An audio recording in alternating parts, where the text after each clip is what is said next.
हम संगीता ठाकुर स्वागत करे छी अपन यूट्यूब चैनल मिथिला के नगरिया में।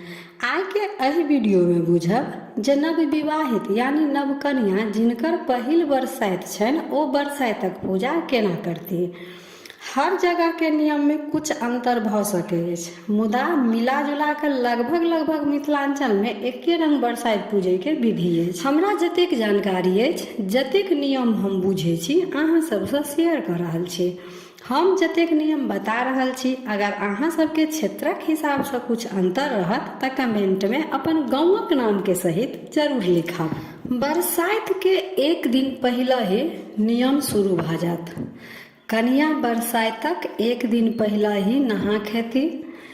नहाय खाय के मतलब भेल जे माथ धो नहीं हेती, भोजन में लहसुन प्याज नहीं खेती, अरबे अरबाइन खेती, माछ मौस नहीं खेती। रात में कांच हरदी दूब धनिया पीस कर गौरी बनत। गौरी बने से पहले घरक गोसाई ब्राह्मण के गीत गावल जात आ गौरी जखन बनत तो गौरी बनावा काल में गौरी गीत हैत।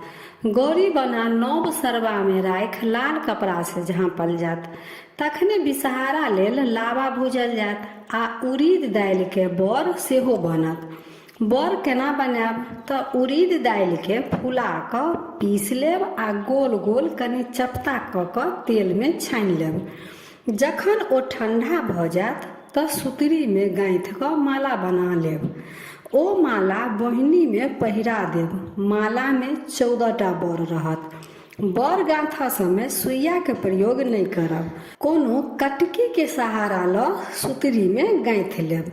लावा भूज कर बीछ बना कर बहिनी में भर कर राख लेब। सोन के गेरुली सेहो बना कर राख लेब। जे जखन कन्या गाछ तर जेती त माथा पर बहिनी रखे घड़ी गेरुली माथा पर रखती। फेर केचुआ बांधल जाइ अछि। जखन कन्या कथा सुनै छथिन त केचुआ कन्या के हाथ में रहै अछि। केचुआ हाथ में ल क कथा सुनल जाइ अछि। केचुआ लाल कपड़ा में बांधल जाइ अछि। केचुआ में धान धनिया हरदि सुपारी दूब सिंदूर के गद्दी पैसा सब द क एकटा लाल कपड़ा में बांधि लेब। रात में जतेक गीत गाबऽ वाली रहती सब एहि बात के तेल सिंदूर हेतनि आ माटि के विषहारा 1-2 दिन पहले बनाकर रंग ढोर कर राख लेब। अतेक तैयारी बरसाइत के एक दिन पहले ही भ जात। बरसाइत दिन कन्या पूजा पर बैसे से पहले नहा धो सासुर के वस्त्र पहिर 16 श्रृंगार क तैयार भ जेती। गोसाई गीत भ गेला के बाद कन्या गोसाई गोर लाग खोइच लेती। अगर कन्या नैहर में छथि त खोइच हुनकर सासुर से आयल रहत आ नहीं सासुर में छथि त गोसाई आगू से खोइच ल क गाछ तर विदा हेती।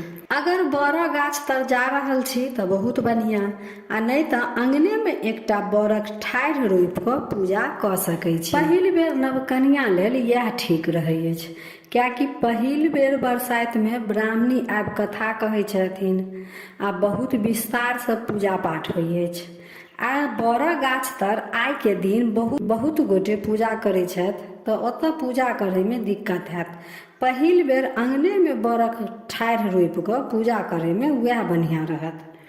तक कन्या खोइच ल माथा पर सोन के गेरुली राख बोहिनी रखती आ एक हाथ में साजी लेती। साजी में कन्या पुतरा रहत, एक गद्दी सिंदूर एकटा बियन सेहो रहत।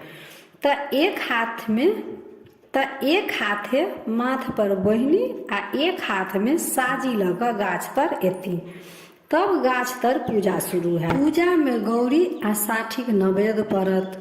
विषहारा के बोहिनी में जे लावा रहत वह लावा विषहारा के केला पात पर चढ़त आ बोहिनी में पानि भर क कन्या अपन बायां जांघ तर में दाबि क रखती। पहले गौरी पूजा करती। गौरी नैहर आ सासुर दुनू जगह के रहत आ जे घर में गौरी पूजा करैत हेती ओहो गौर गाछे तर पूजल जात। त तीनों गौरी बेरा बेरी पूजती। गौरी पूजे समय मंत्र सेहो पढ़ती। गौरी पूजे के मंत्र अछि, हे माँ गौरी महाभागे चानन डाढ़ि तोड़ैत एलहुँ, फूलक माला गुथैत एलहुँ, फूलक माला अहाँ लिअ आ सोहाग हमरा दिअ। यह मंत्र पढ़ैत 3 बेर सिंदूर अनामिका आंगुरसँ गौरी के लगेती आ गौरी के लगा कऽ अपन माथ में लगेती। साठिक नैवेद्य में फुलायल मूंग आ चना जरूर राखब। चेन्नई के दही सरवा में सेहो रहत। एकटा डाली पर अरवा चाउर, ओहि पर कुछ पाई सेहो राखल जायत, जे कि पंडिताइन के भऽ जेतनि। बेरा बेरी कऽ कऽ कनिया सबके पूजा करती, फिर बरक गाछ के पूजा करती। सब पूजा भेला के बाद कथा सुनती। कथा सुने घड़ी हाथ में केचुआ रखती।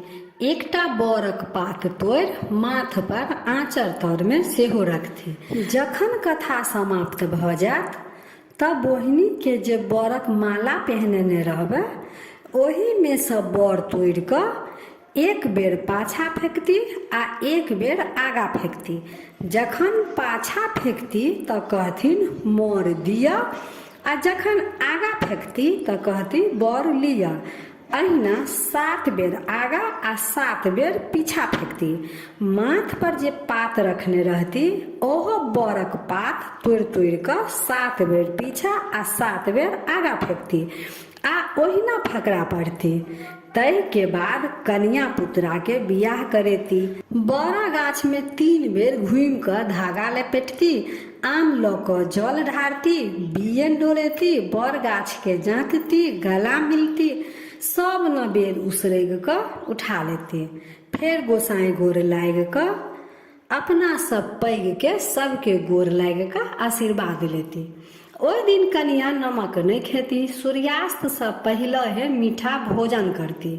हुनका संगे 5टा अहिबात सेहो केला पात पर मीठा भोजन करती। बहुत विस्तार से तऽ नहीं, परंतु जे महत्वपूर्ण नियम रहे ओ शेयर करे के कोशिश केलहुँ। आब एहिमे कुछ छूटि रहल हैत तऽ फेर बरसाइतक दोसर वीडियो में सम्मिलित करे के कोशिश करब। तब वीडियो केहन लागल कमेंट जरूर करब आ नीक लागल तऽ लाइक शेयर सब्सक्राइब कऽ कऽ मैथिली भाषा के सपोर्ट जरूर करब। तऽ फेर उपस्थित होइ छी एकटा नया वीडियो के संग। ताबे तक जय मिथिला, जय मैथिली।